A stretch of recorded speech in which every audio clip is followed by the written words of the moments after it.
கர்த்தருடைய பரிசுத்த நாமத்திற்கு ஸ்தோத்திரம். இன்னைக்கு நம்ம யாக்கோபு 1வது அதிகாரம் 4வது வசனத்தை தியானிக்க இருக்கிறோம். யாக்கோபு 1:4. ஜெபத்தோடு இந்த செய்திக்குள்ளே கடந்து செல்வோம். கிருபை எமை சூழ்ந்து கள்ளம் தாம் கிருபை கர்த்தரில் மகிழ்வாம் களிக்கொண்டிடுவாம் கண்டடைந்தோம் கிருபை கர்த்தரில் மகிழ்வாம் களிக்கொண்டிடுவாம் கண்டடைந்தோம் கிருபை.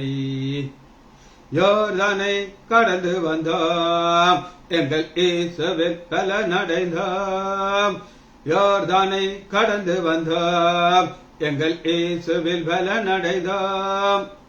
சேனையின் கர்த்தர் முன்னே நடந்தார் சோர்வின்றி காத்து கண்டார்.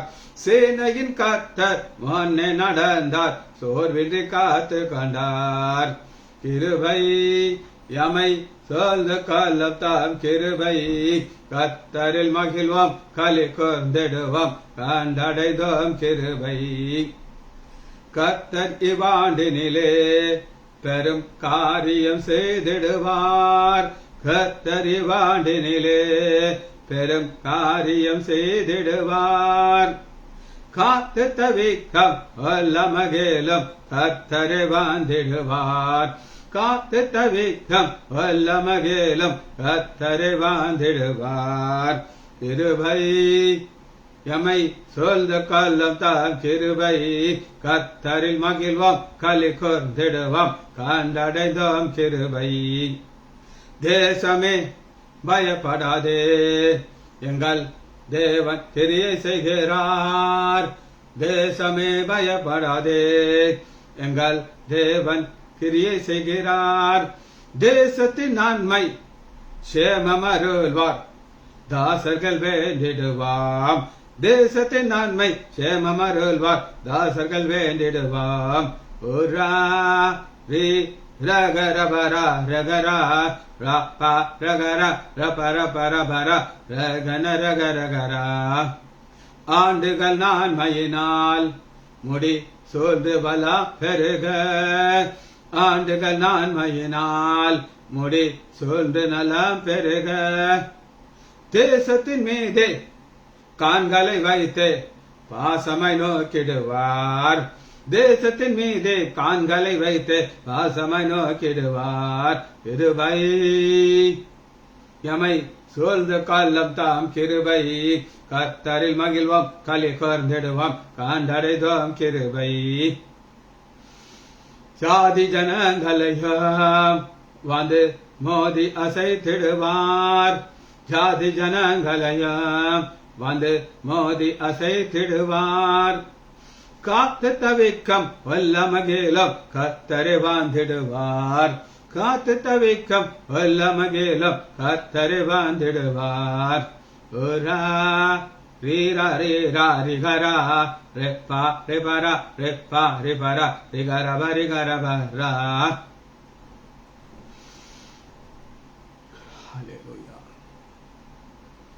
வான்மையும் நேர்மையுமாய் இந்த ஊழியம் செய்திடுவார்.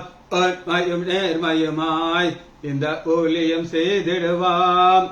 தூய கற்புள்ள தேவ சபையாய் தீவிரம் சேர்ந்திடுவாம். தூய கற்புள்ள தேவ சபையாய் தீவிரம் சேர்ந்திடுவாம். இயேசுவின் நாமத்தினாலே ஜெபங்கள் பிதாவே ஆமென். கர்த்தருடைய பரிசுத்த நாமத்திற்கு ஸ்தோத்திரம். Janaki Ammal praise the lord. Kavitha sister praise the lord. Rajesh Daniel praise the lord. Nagarathnam Ammal praise the lord. Ebsi Selvi teacher praise the lord. இப்ப நம்ம யாக்கோபு 1வது அதிகாரம் 4வது வசனத்தை தியானிக்க இருக்கிறோம். நீங்கள் யாரை பார்த்து சொல்லுகிறார் அப்படின்னு கேட்டீங்கன்னா வளர்ச்சி அடைகிற கிறிஸ்தவர்கள். குரோத் எப்பயுமே அந்த குரோத்துக்காகத்தான் எழுதப்பட்டதுன்னு நான் உங்களுக்கு தெளிவாக சொல்றேன். நீங்கள் ஒன்றிலும் குறை உள்ளவர்களாய் இராமல் பூர்ணராயும் நிறைவுள்ளவர்களாக இருக்கும்படி பொறுமையானது பொறுமை பேஷன்ஸ் தான் இன்னைக்கு நம்ம பார்க்க. பொறுமை, இந்த பொறுமைங்கிறது ரொம்ப ரொம்ப கஷ்டம்.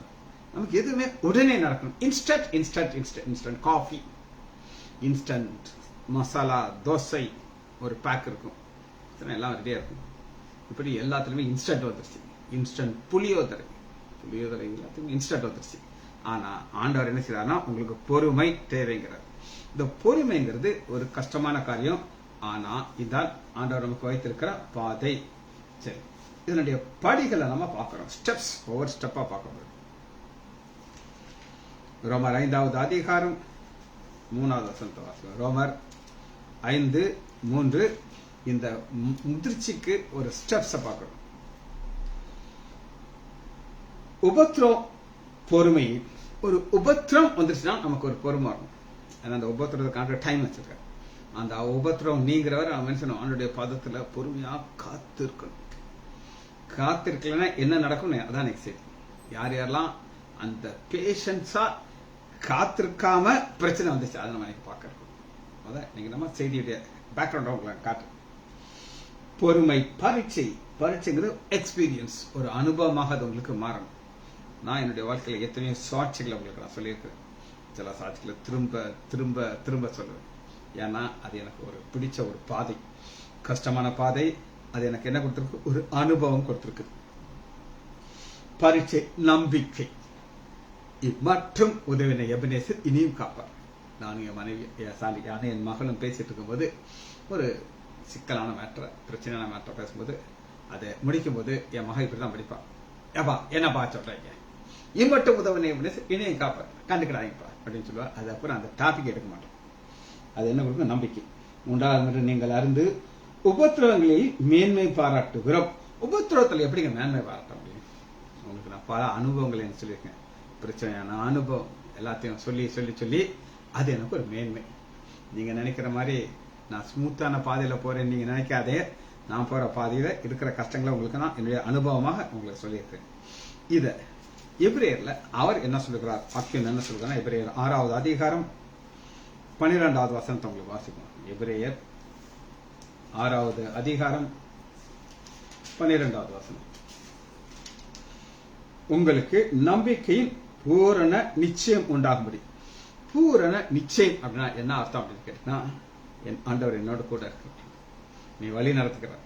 எனக்கு ஒரு நோய் வருது அவருக்கு தெரியும். ஒரு காரியத்தை உங்களுக்கு இந்த பூரண நிச்சயத்தை நான் உங்களுக்கு காட்டுறேன். நம்பிக்கையின் பூரண நிச்சயம். என்னுடைய 2015 எனக்கு ஒரு பைபாஸ் சர்ஜரி பண்றதுக்கு ஒரு பிளானிங்ல வந்துச்சு. பைபாஸ் சர்ஜரி ரொம்ப சிக்கலானது எல்லாருக்கும் தெரியும், எனக்கு நல்லா தெரியும். அதாவது மரணமும் வரும், பிழைக்க முடியும். அப்ப நான் என்ன நினைச்சேன்னா, என்னுடைய ஒரு தம்பி ஒருத்தர் இருந்தார், ஒரு ஃப்ரெண்ட். அந்த பையன்ட்ட கொடுத்து ஒரு 10,000 ரூபாய் கொடுத்தேன். அப்பா புது ஐபேட் உனக்கு வாங்கி கொடுத்தேன். குட்டியா இருந்துச்சு. அவன் சொன்னான், இதில் உங்களுக்கு 10,000 மெசேஜ் போடலாம் சார் அப்படின்னு. 10,000 மெசேஜ் ஐயப்பா அப்படின்னு சொல்லி ஸ்டீஃபனுடைய ஒரு பாஸ், அவருடைய ஊழியக்காரர் தாமஸ் பாஸ்டருடைய செய்தி நிறைய என்கிட்ட இருந்துச்சு. 100கணக்கான செய்தியை அதுக்குள்ள போட்டு அந்த தம்பிகிட்ட எனக்கு அப்பெல்லாம் அந்த CD இருந்துச்சு, அவன் போட்டு வாங்கிட்டேன். இதை நான் கொண்டு போறேன். எங்க கொண்டு போறேன்? ஹாஸ்பிட்டலுக்கு. நான் எழுதுறதுக்கு நோட்ஸ் வச்சிருக்கேன், பைபிள் இருக்குது, அந்த காதில் வைக்கிறதுக்கு இயர்போன் எல்லாம் என்கிட்ட இருக்குது. நான் ஒரு செகண்ட் கூட உண்மையை நான் உங்களுக்கு சொல்றேன், இதை என்னால் யூஸ் பண்ணாம முடியுமோ? என்னுடைய மரணம் வந்துருச்சுன்னா இதை நான் எதுக்கு நான் தூக்கிட்டு போறோம்? சந்தேகமே இல்லை. எனக்கு தெரியும் இந்த பாதையில நான் போறேன். அதுக்கப்புறம் எனக்கு ஆஸ்பத்திரிக்கு வர முடியாது. எவ்வளவு நாளைக்கு ஆஸ்பத்திரின்னு தெரியாது. ஆனா இதெல்லாம் ரெடியா கொண்டு போய் சர்ஜரி முடிஞ்சிருச்சு. அடுத்த நாள் ஐசியூல வந்தாச்சு. ஐசியூ வந்து வெளியே வந்தாச்சு. வெளியே வந்த உடனே கனி அப்படின்னு ஒரு ஸ்டாஃப், நம்ம எல்லாம் ஞாபகம் இருக்கு அந்த அக்கா. எப்படின்னு கேட்டீங்கன்னா, அந்த கனி ஸ்டாஃப் என்கிட்ட கேட்கறாங்க, எனக்கு என்ன அந்த மாதிரி கேவலமா ஒரு பேர் வச்சிருக்காங்க கனி. எத்தனையோ பேர் இருக்கு. அதுல கனினா என்ன அர்த்தம் தெரியுமா ஸ்டாஃப்? சிஸ்டர்னு கேட்டேன். கனி என்ன கணித்தோ அப்படின்னு அதை சொல்லிட்டேன். நான் சொன்ன 2 கனி இருக்கு. என்ன கனிய அப்படின்னு கேட்டேன். கோபத்துல பேச, என்ன கனிய? ஒண்ணு, நீங்க நல்ல கனிகளை உற்பத்தி ஆகிறவங்களாக்கும். அது கனி கொடாத மரங்கள்லாம் வெட்டும். உங்களுக்கு தெரியும்ல. நான் கனி கொடுக்கணுமா? ஆமா, நீங்க கனி கொடுக்கிற மரமாக ஆண்டவர், அதனால உங்களை கனியில் வச்சிருக்காங்க. ஒண்ணு. 2வது, ஆவியின் வரங்கள்ல ஒரு பொறுமை, அன்பு, ஒரு கனி, ஆவியின் கனி உங்கள்ட்ட இருந்து வரணும். இவ்வளவு வருத்தம் என் பேர்ல அப்படின்னு அந்த அக்கா சொல்லிச்சு. சர்ஜரி எல்லாம் முடிஞ்சிருச்சு. என்னை ரூம் மாத்திட்டாங்க. இந்த கையில இருக்கிற டியூப் எல்லாம் எடுத்துட்டாங்க. இந்த கையில ஒரு கெட்டு இருக்கு, இந்த கையில ஒரு கெட்டு இருக்கு. இந்த வலியெல்லாம் போறதுக்கு ஒரு ஆயின்மெண்ட் தடவை விட்டுட்டாங்க. நான் என்ன செஞ்சேன், என்னுடைய புக்ஸ் எல்லாம் எடுத்தேன். அந்த ஐபேடை ஸ்டார்ட் பண்ணினேன். கேட்க ஆரம்பிச்சு, கடை எழுத ஆரம்பிச்சேன். ஒரு பக்கம் பைபிள் இருக்கும், நோட்ஸ் இருக்கும், காலையில் செல்ஃபோன் வச்சுக்கிட்டு எழுதிட்டே இருப்பேன். என் மனைவி தூரமாக உட்காந்துப்பா, பேச மாட்டான். இதுக்காக சொல்றேன்னா, அந்த அக்கா வந்து சொல்லுது, சார் எத்தனையோ ஊழியக்காரர்கள் இந்த இடத்துல வந்திருக்காங்க, சர்ஜரி பண்ணியிருக்காங்க, நான் பார்த்துருக்கேன். அவங்களுக்கு பைபிளே இல்லாமல் வந்துட்டோமா சார், நீங்கள் என்ன இவ்வளோ டிஷாக அந்த எக்ஸாம் எழுத போய் உட்காந்து எழுதிருக்கீங்க. நான் சொன்னேன், ஒரு செகண்ட் கூட நான் நினைக்கல இதை யூஸ் பண்ணாமல் அவங்க போயிருவோம் அப்படின்னு சொல்லி பத்திரமா கொண்டு வந்து நான் எழுத ஆரம்பிச்சேன். காரணம் என்ன, எனக்கு ஒரு விசுவாசம் இருக்கு அப்படின்னா அந்த பாதையிலேயே ஆண்டவர் எனக்கு எப்படி கொண்டு போகணும், அதைத்தான் நான் உங்களுக்கு இதை காட்டுறேன். எபிரேயர் 6வது அதிகாரம் 12வது வசனம் 11வது வசனம். நீங்கள் அசதியாயிரம். அசதி என்னதுங்க? ஷோ எனக்கு எதுக்கு இந்த ஆபரேஷன் வராம இது அசதி உண்டாக்கும். ஏன் எதுக்கு, ஏன் எதுக்கு? என் மாப்பிள்ளை சொன்னார், என் மாமாக்கு எதுக்கு ஹார்ட் ஆபரேஷன், மாமாக்கு ஆபரேஷன் இல்லாமல் பண்ணிருக்க முடியாதா அப்படின்ட்டு. மாமாக்கு 12 நாள் தான் மாமா உயிரோடு இருக்கிறாரு. அசதியாராமல் வாக்குத்தத்தமானது ஆசீர்வாதங்களையும் விசுவாசத்தினாலே நீடிய பொறுமையினாலும். நீடிய பொறுமை. எந்த வாக்குத்தத்தை கொடுத்தாலும், எந்த ஆசீர்வாதம் கிடைத்தாலும் ஆண்டவர் உங்களை வெயிட் பண்ண வைப்பார். அதான் இன்னைக்கு நம்ம பார்க்கணும். பொறுமை. இந்த பொறுமைங்கிறது நமக்கு கிடையவே கிடையாது. ஓடிடுவோம் டப்பால்ட்டு. அடுத்து பாருங்க, பண்ணிருக்கேன். உங்கள் நம்பிக்கையின் பூர்ண நிச்சயம். எல்லாருக்கும் ஒரு நம்பிக்கை இருக்கு. எனக்கு என்ன நம்பிக்கை இருக்கு? பல நம்பிக்கை இருக்கு. இங்க என் கண்களை மூடும்போது பரலோகத்துல என் கண்களை திறப்பேங்கிற நிச்சயம் எனக்கு இருக்கு. நீங்கள் யாவரும் முடிவு, எல்லாருக்கும் சொல்றாங்க, முடிவு பரியந்தம் அப்படியே ஜாக்கிரதையா கண்டு ஆசையா இருக்கிறோம். அந்த ஆசைங்கிறது என்ன அர்த்தம்னா, பரலோகத்துக்கு வரும்போது டேனியல் ராஜேஷ் இருக்காரு, ஆரோக்கிய ராஜ் இருக்காரு, எத்தனையோ சிஸ்டர்ஸ் இருக்காங்க, எல்லாரும் எங்க வரணும், பரலோகத்துக்கு வந்துடும். அதான் நம்முடைய ஆசை. இதற்கு ஒரு கண்டிஷன் இருக்கு. என்ன கண்டிஷன் நான் உங்களுக்கு காட்டுறேன். அந்த கண்டிஷன் தான் ஒரு பேசிக் கான்செப்ட். அது இல்லைன்னா வேலை நடக்காது. இப்ப உங்களுக்குள்ள பொறுமை இருக்கா இல்லையாங்கிறதுக்கு ஒரு டெஸ்ட் வாசிப்போமா? எசாயா 28வது அதிகாரம். ஒரு பிரச்சனை வரும்போது நீங்க என்ன செய்யக்கூடாதுன்னு வேதம் சொல்லுது. என்ன செய்யக்கூடாது? 28வது அதிகாரம் 16வது வசனம். கண்டிஷன் லாஸ்ட் வசனம். விசுவாசிக்கிறவன் பதறான். ஏன் பதறக்கூடாது? நான் விசுவாசிக்கிற இன்னார் என்று எனக்கு தெரியும். அதத்தான் ஆதலால் கர்த்தராகிய ஆண்டவர் உரைக்கிறாவது, இதோ அஸ்திபாரமான ஒரு கல்லை நான் சீயோனில் வைத்திருக்கிறேன். இந்த கல் டெஸ்ட் பண்ணப்பட்டது, வெளியேறப்பட்டது. அந்த ஆஸ்திரங்களும் விசுவாசிக்கணும். எதை விசுவாசிக்கணும்? மூளைக்குள் இருக்கு. அந்த கல் என்னைய பரலோகம் கொண்டு போய் சேர்க்கணும். அப்ப நீங்க என்ன செய்யக்கூடாது? ஒரு பதறக்கூடாது. பதறாம இருக்கிறதுக்கு ஆண்டவனுக்கு ஒரு பாதம் வச்சிருக்கிறார். சரி, இப்ப பதறி யாருக்கெல்லாம் பொறுமை இல்லாம இருந்தாங்களோ அவங்க என்ன பிரச்சனையில மாட்டினாங்கிறத நம்ம பார்க்க போறோம். ஒரு சின்ன ஸ்டடி. முதல் நம்ம ஒரு நபரை பார்க்க போறோம். இவருடைய பேரை கேட்டாலே நீங்களாம் தலை சுத்திடுவீங்க. அவர் தான் விசுவாசத்தின் தகப்பன். விசுவாசத்தின் தகப்பன். அப்படி விசுவாசத்தின் தகப்பன் என்ன செய்தார் அப்படின்னு நீங்க கேட்டீங்கன்னா, அதான் பிரச்சனை. வாசிப்போம். ஆதியாகமம் எடுத்துக்கொள்வோம்.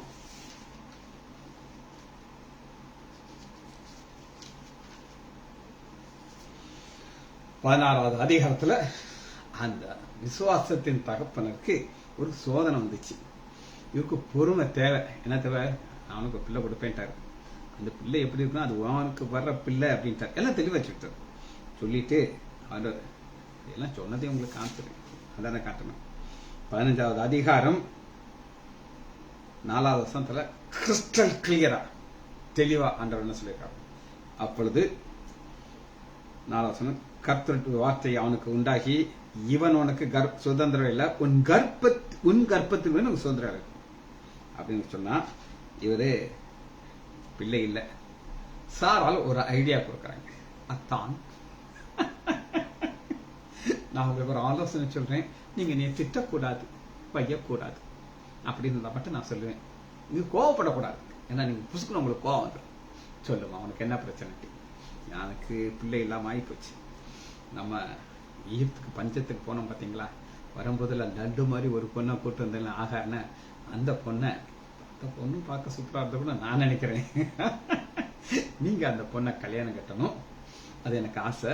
அவன் மூலமாவது நமக்கு ஒரு வீடு கட்டப்படணும். எந்த ஆம்பளைக்கு ஆகும்? இந்த ஆரோக்கிய ராஜுக்கும் சேத்தான்னு சொல்றோம். உன் வீட்டுக்காரமாவே யாரு உன் வீட்டுக்காரன் பேர் எனக்கு தெரியாது, அது சொல்லு.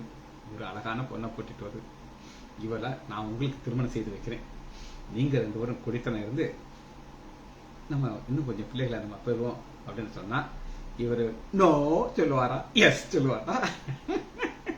பால் நழுவி பழம் அதுக்குள்ள பொத்துல விழுந்தா எப்படிங்க? அப்படிதான் ஆன பல காட்டும். இதான் வந்துருச்சு. இவரை மட்டும் என்ன சொல்லியிருக்கணும் பார்ப்போமா? 16வது அதிகாரம் 16 வசனம்.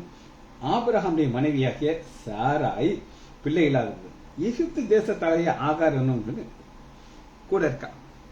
அப்ப சொல்றாரு, அதாவது எல்லா ஆம்பளையும் என்ன செய்வாங்க, பொன்பளைக்கு தெரியாம போய் நைசா கூட இருக்க பாப்பாங்க. ஆனா மனைவியே சொல்றா, என்ன சொல்றா? சாராய், ஆதியாகமம் 16வது, சாராய் ஆபிரகாம் நோக்கி, நான் பிள்ளை பெறாதபடி கர்த்தர் என்று கருத்தைப்பட்டு, அதனால தெரிஞ்சு போச்சு, இனி எனக்கு பிள்ளை பிறக்காது, என் அடிமையோடு சேரும். அம்மாவா சொல்றா. இவர் ஐடியாவே கொடுக்கல, இவர் ஐடியா கொடுக்க பலான்னு அரைஞ்சிருக்கேன். கலட்டு பயல, உனக்கு இந்த பொண்ணு தேவையா அப்படின்னு கேட்டு. ஆனா பால் நினைக்குது அப்படியே அந்த சோதனையை தான் பேசிட்டு இருக்கப்ப, என் அடிமையோடு சேரும். அம்மா பெர்மிஷன் கொடுக்குது. அப்புறம் என்ன பேசுற நீ? என்னை முட்டாள் நினைச்சியா? ஆண்டவர் எனக்கு சொல்லியிருக்காரு, இந்த ஆகார துரத்து, இந்த போக கூட நான் சேர மாட்டேன் அப்படின்னு சொல்லியிருக்கணும். ஆனா அவர் பாருங்க அப்படி சைலண்ட் ஆயிட்டார். ஆதியாகமம் 16வது அதிகாரம், என் அடிமையோடு சேரும், ஒருவேளை அவளால் என் வீடு கட்டப்படும் என்றார். சாராய் வார்த்தைக்கு ஆபிரகாம் செவி கொடுத்தான். வேலை முடிஞ்சிச்சு பார்த்தீங்களா? சோதனையில ஆபிரகாம் விழுந்துட்டார் இல்லையா? அப்ப அவருக்கு பொறுமை இல்லை. என்ன பொறுமை இல்லைன்னா என்ன சொல்லியிருக்கணும் அப்படின்னு கேட்டீங்கன்னா, 16வது அதிகாரத்துல பாருங்க, 11 வசனம். பின்னும் கர்த்தருடைய தூதனான நம்முடைய ஆண்டவராகிய இயேசு கிறிஸ்து அவளை நோக்கி, நீ கர்ப்பதியா இருக்கிறாய், கர்ப்பதியாகி இருக்கிற ஒரு குமாரனை பெறுவாய், இஸ்மவேல் பாருங்க. இந்த ஒரு தவறான முடிவை எடுத்தா இஸ்மவேல் இன்னைக்கு உலகத்தில் இருக்கிற எல்லா யூதர்களுக்கும் தலைவலி இதனால் வந்துச்சு. ஆபிரகாம் ஒரு தப்பு பண்ணார், பொறுமையில் அவருக்கு. அவர் என்ன சொல்லியிருக்கணும்? No, get out. இந்த பேசின பொண்ணையும் துரத்தி விட்டுருக்க துரத்த மாட்டாரு, அவரை கடினமா பிடிச்சிருக்கணும். ஆனா அவர் நினைச்சிட்டாரு, அந்த பொறுமையில சோதனையில பொத்துன விழுந்தாரு. அதனால என்ன நடந்துச்சு அப்படின்னு கேட்டீங்கன்னா, ரைட், இவரை பார்த்தாச்சா? பார்த்தாச்சு. அடுத்து ஒரு நபரை பார்க்க போறோம். இவருக்கும் பொறுமை இல்லை. பொறுமைனால என்ன நடந்துச்சுன்னு கேட்டீங்கன்னா, எல்லாம் பெரிய பெரிய தலைகளை தான் நான் காட்டுறேன், சின்ன சின்ன தலைகள். யாத்ராகம் எடுத்துக்கொள்ளுமா? 2வது அதிகாரம்,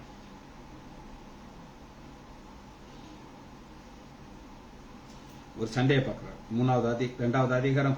மோசே பெரியவனான காலத்திலே, அந்த பெரியவன் ஆகிட்டாலே அந்த நடைய மாறிடும். அப்படியே கையில ஒரு பிரேஸ்லெட்ல போட்டுக்கிடுவாங்க, ஒரு செயின் வெளியில தூக்கி போட்டுக்கிடுவாங்க, பின்னாடி ஒரு கர்ச்சிப் இதெல்லாம் வச்சுக்கிட்டு நடைய ஒரு வித்தியாசமா நடப்பாங்க. பாத்திருக்கீங்களா? அப்படின்னு நான் பார்த்திருக்கேன். பெரியவன் போது தன் சகோதரத்திலே போய் அவர்கள் சுமை சுமக்கிறதை பார்த்து, தன் சகோதரன் இப்ரேன் ஒருவன் ஒரு எகிப்தின் அடிக்கிறதை கண்டு அங்கும் எங்கும் பார்த்து ஒருவரும் இல்லை என்று எகிப்தினை வெட்டி அவனை மண்ணிலே புதைத்து போட்டான். இவர் என்ன சொல்லிருக்கணும்? நான் தண்ணிக்குள்ள உள்ளாதபடி என்னை ஆண்டவர் பாதுகாத்தார். என்ன ஒரு ஆண்டவர் பாதுகாத்தோம்னா, என் சகோதரனாகிய எகிப்தியன் பாதுகாக்க அவருக்கு வல்லமை இருக்கு. இந்த எகிப்தியன் என்னுடைய சகோதரன் இப்ரேனை அடிச்சா அடிக்கட்டும், என்ன பிரச்சனை இருக்கு? அவர் பதில் கொடுப்பார்ல. பொறுமை, வெயிட் பண்ணணும்.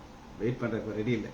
என்ன நினைச்சுக்கணும் அப்படின்னு கேட்டீங்கன்னா, நான் என்ன எங்க போய் வச்சிருக்காரு ஆண்டவர்னா, 2வது அதிகாரம் 10வது வசனத்துல, பார்வோனுடைய குமாரத்திலே கொண்டு போயிட்டான். பார்வோனுடைய அரண்மனையில என்னை வச்சிட்டாங்க.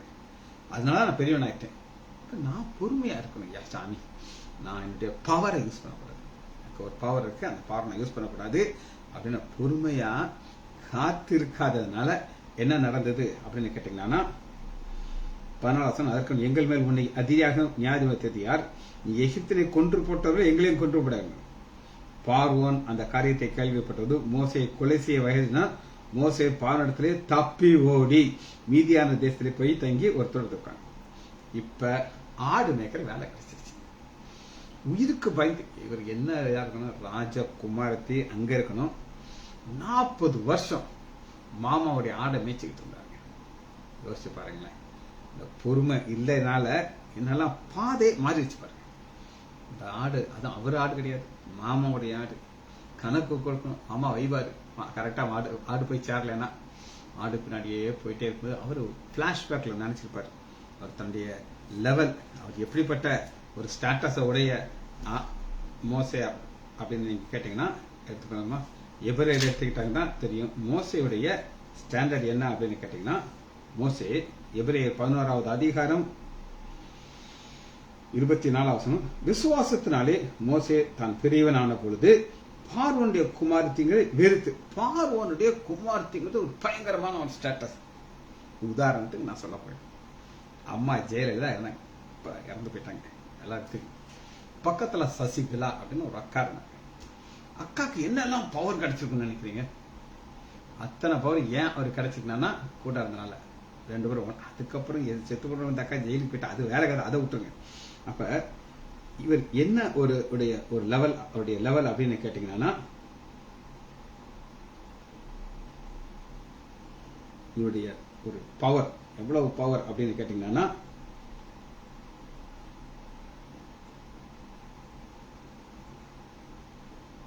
வாசிக்குமா 26வது, இனி வரும் பலமே நோக்கம் எகிப்தில் உள்ள பொக்கிஷம். எகிப்தில் உள்ள பொக்கிஷம் இவரு கையில தான் கிடைச்சுங்க. ஆனா இப்ப எல்லாத்தையும் விட்டுட்டு ஒரு ஆடு, அந்த ஆடு யார் சொல்லுங்க பாப்போம்? அவர் ஆடு கிடையாது, மாமாவுடைய ஆடு. அப்படி செல்வராணின்னு பேர் போட்டிருக்காரு. ஐயா, அக்கா செல்வராணி உங்ககிட்ட இப்படி சொல்லுவாங்கன்னு தயவு செய்து நீ எதிர்பார்த்துறாரு. அவர் அவன் சொன்னோம்ல அடிச்சு விட்ட பேசுவான் அவனுக்கு. சரி, ரைட். அடுத்து ஒரு நபரை பார்க்க போயிடும். அது யார் அப்படின்னு கேட்டீங்கன்னா, யோவான் 18வது அதிகாரம் 10வது வசனம். இது பேதுருடைய பொறுமையை தான் உங்களுக்கு பார்க்க எடுத்துக்கலாமா. யோவான் 18வது அதிகாரம்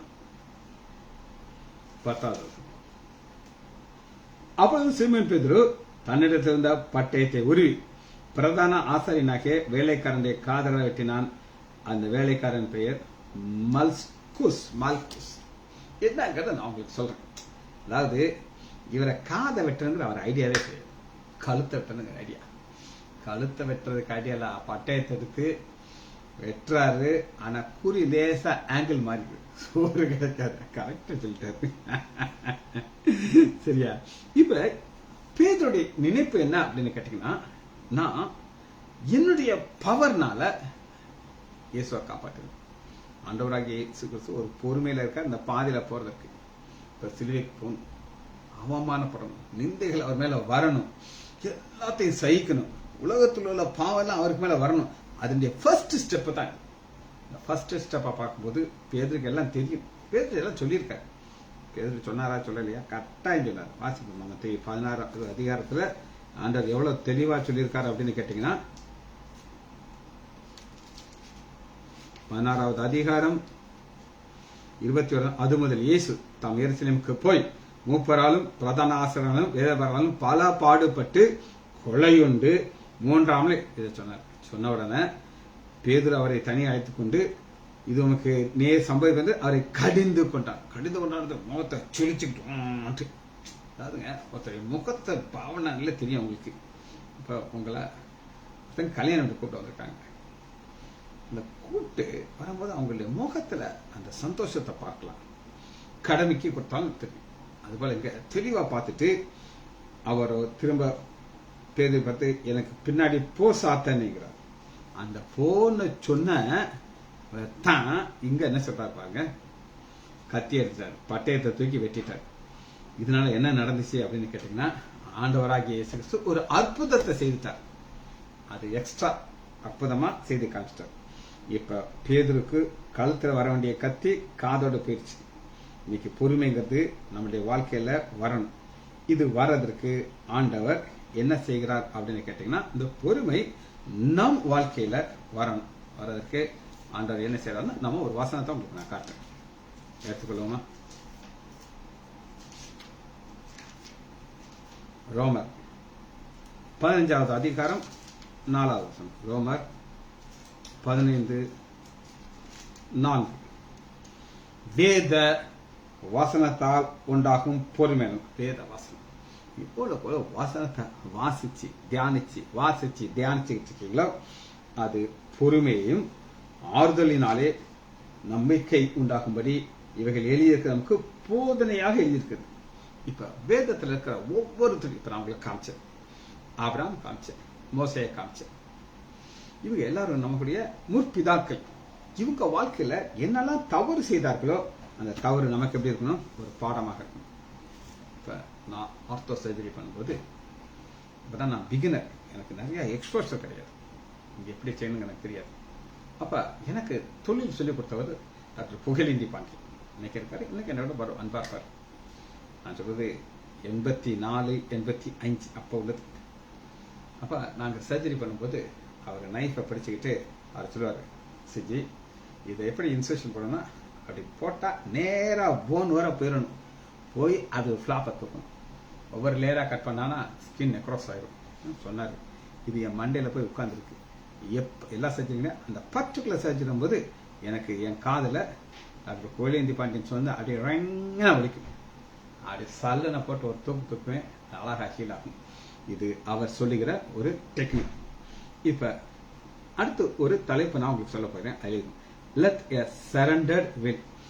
சரண்டர்ட் வில் அப்படின்னு அர்த்தம்னா நாம் நம்மை ஒப்பு கொடுக்கிற ஒரு வாழ்க்கை.